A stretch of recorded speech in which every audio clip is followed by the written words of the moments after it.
Hello friends, कैसे हैं आप लोग। आई होप कि आप लोग अच्छे होंगे। तो आज मैं आप लोगों के लिए बहुत ही इम्पॉर्टेंट कंटेंट लेके आई हूँ कि बच्चे 6 मंथ क्रॉस कर जाते हैं, नेक होल्डिंग नहीं आती है, फिर सीटिंग नहीं आती है, बच्चा खड़ा नहीं हो पाता है, चल नहीं पाता है।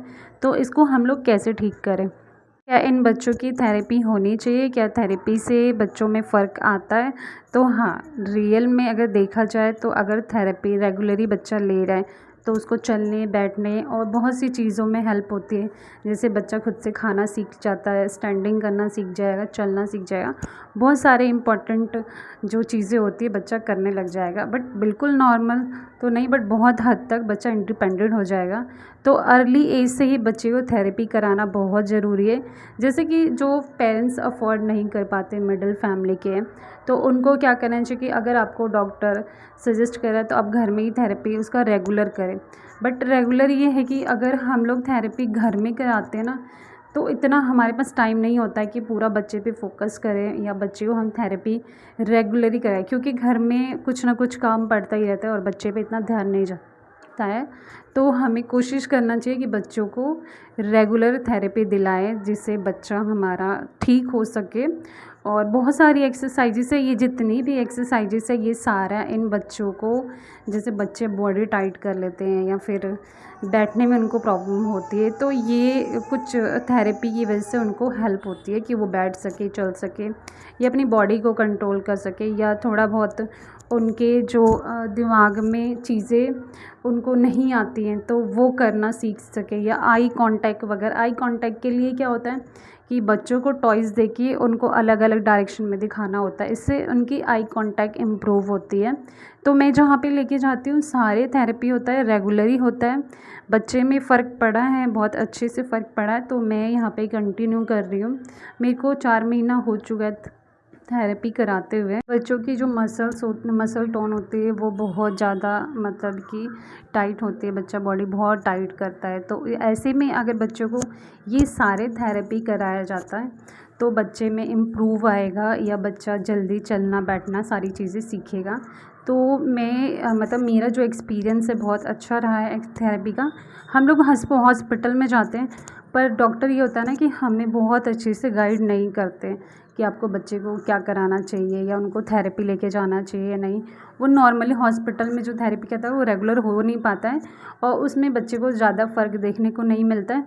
पर काफ़ी हद तक बच्चा अगर हम लोग फॉलो करें या घर पे फॉलो करें तो बच्चा सिटिंग करना सीख जाता है, या फिर थोड़ा बहुत स्टैंडिंग करना सीख जाता है। नताशा शुरू से ही स्टैंडिंग करती है, इसमें सीटिंग नहीं थी, नेक होल्डिंग नहीं थी।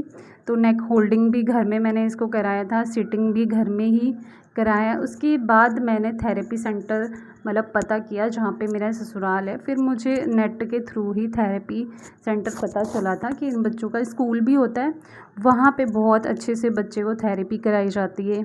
फिर और चीज़ें भी बच्चे को सिखाई जाती है। क्या होता है कि बच्चे को ना हम कोई चीज़ नहीं दिखाते तो बच्चा उसमें एडजस्ट नहीं हो पाता है, उसमें रोना या फिर कोई टच करे। बहुत सारे बच्चों में टच की प्रॉब्लम होती है कि अगर उसको टच करते हैं तो वो रोना स्टार्ट कर देगा, या फिर ज़्यादा बच्चों में घुलना ना मिलना, बहुत सारी चीज़ें फेस करनी पड़ती है बच्चे को। तो अगर हम ये सारी चीज़ें रेगुलर बच्चे को सबसे मिलवाएं या सोशल कराएं तो बच्चे में काफ़ी हद तक इम्प्रूव होता है। तो मैं कह रही हूँ जिसके घर में भी बच्चे हैं जो चल नहीं पाते हैं टाइम पे, या नेक होल्डिंग नहीं है, या बच्चा आई कांटेक्ट नहीं कर पा रहा है, बहुत सी चीज़ें बच्चे में देखने को मिलता है या बहुत सारी। तो क्या करना है इस कंडीशन में, हमें थेरेपी बच्चे को रेगुलर ही कराना चाहिए। और ये बहुत इम्पॉर्टेंट है क्योंकि बच्चे से बढ़ के कुछ नहीं है। अगर आप अभी बच्चे के पीछे मेहनत कर लेते, 1 से 5 ईयर के बच्चों में बहुत जल्दी इम्प्रूवमेंट देखने को मिलता है। तो इस अर्ली एज में बच्चे को अगर आप थेरेपी स्टार्ट करा देते हैं तो बच्चा बहुत हद तक सही हो सकता है। ये जितने भी टॉयज़ ये इन्हीं थेरेपी के स्कूल में ही होता है, सारी चीज़ें स्पीच या फिर आई कांटेक्ट या टॉयज़ वगैरह से खेलना। तो बच्चा इसमें आई कांटेक्ट करना बहुत जल्दी सीख जाता है। जितना आप टॉयज़ से उसको दोगे सामने, स्टार्टिंग में बच्चा ग्रिप भी नहीं होती, बच्चा उठाएगा भी नहीं कुछ भी, कोई खिलौना। तो क्या करना है उसके सामने, बच्चे के सामने आप टॉय रख दो, वो अपने आप ही बच्चा उठाना स्टार्ट कर देगा, उनको देखना स्टार्ट कर देगा। तो तो यहाँ पे आज नताशा के स्कूल में एक बच्चे का बर्थडे था, तो वो सेलिब्रेट कराया था। वैसे तो नताशा जल्दी कुछ खाती नहीं है, पर यहाँ पे बच्चे का मतलब बर्थडे सेलिब्रेट किया तो बड़े प्यार से उसने खा लिया।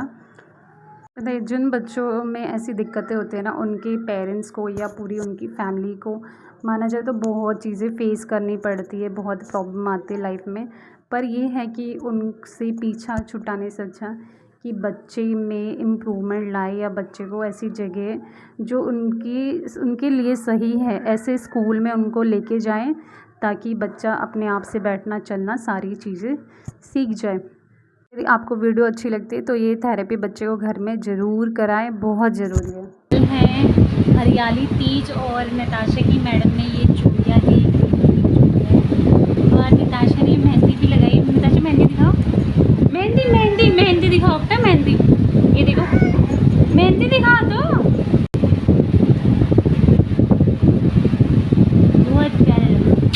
बहुत प्यारी लग रही है नताशा की मेहंदी ना।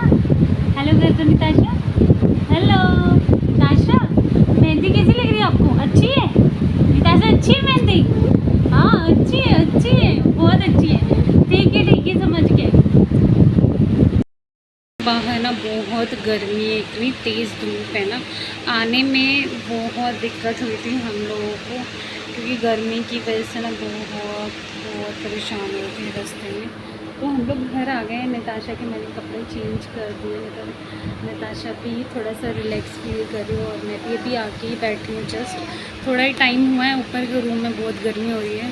तो वैसे तो हवा तो तेज़ है, हमारे रूम में हवा आ रही है, पर फिर भी गर्मी तो लगी ही है बहुत ज़्यादा।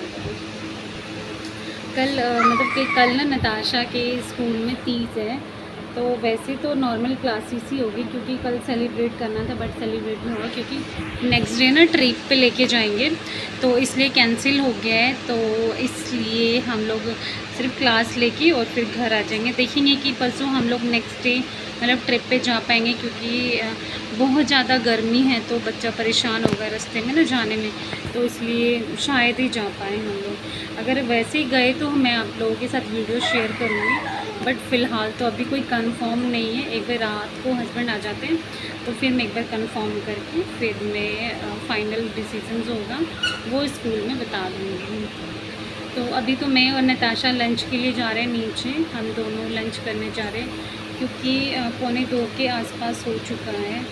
तो लंच वगैरह करके फिर हम लोग थोड़ा सा रेस्ट करेंगे दोनों, क्योंकि दोनों ही थक जाते हैं आने में ना, गर्मी बहुत है बाहर, तो बहुत दिक्कत होती है हम लोगों को। तो बट कोई नहीं, क्लासेस से लेना तो पड़ेगा नताशा का स्कूल में, और स्कूल में डेली जाना बहुत जरूरी, क्योंकि नताशा की ना ऑलरेडी बहुत छुट्टियाँ हो चुकी हैं और मैं इसलिए चाहती हूँ कि और भी छुट्टियाँ हो, इसलिए कंटिन्यू रखेंगे, कोशिश करेंगे कि मतलब टाइमिंग थोड़ा सा मैनेज हो जाए, क्योंकि मॉर्निंग में ना थोड़ा सा ठीक ठाक होता है मौसम ना, बट उधर से आने के टाइम में बहुत दिक्कत होती है हम लोगों को। तो फिर आपसे मैं बाद में मिलती हूँ, अभी के लिए मैं वीडियो बंद कर रही हूँ।